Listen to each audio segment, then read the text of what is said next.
మాట్లాడుకున్నట్లయితే పవన్ కళ్యాణ్ మీద మీ అభిప్రాయం ఏంటి? పవన్ కళ్యాణ్ వచ్చేబడికి ఒక చంద్రబాబు గారికి ఒక కుడిభుజంలాగా, ఒక ఆయుపట్టులాగా ఆయన అండగా నిలబడుతున్నాడు. జనసేన పార్టీని ఈయనకి అండగా ఉండటం వల్ల అనేక కార్యక్రమాలు రికార్డ్ అవుతుంది. అనేక కార్యక్రమాలు చేస్తున్నారు.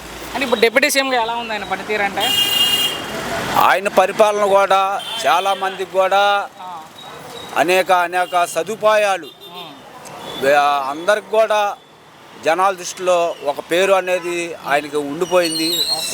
బాగానే చూస్తున్నాడు. ఎక్కడ కనపడట్లా సినిమాలు చేసుకుంటాడు అంటున్నారు పవన్ కళ్యాణ్. సినిమాలు అంటే ఆయన పెండింగ్లో కొన్ని సినిమాలు ఆగిపోయి ఉన్నాయి. నిర్మాతలు పదే అడుగుతూ ఉండటం వల్ల ఆయన చెయ్యాలి, మళ్ళీ వాళ్ళతో బాధ పెట్టిన అవుతాను అని ఆ అభిప్రాయంతో చేయగలుగుతున్నారు. ఎలా ఉంది పవన్ పనితీరు? అంటే పవన్ గారు పనితీరు కూడా అనేక కార్యక్రమాలలో కూడా పనులు కూడా బాగానే చేస్తున్నారు.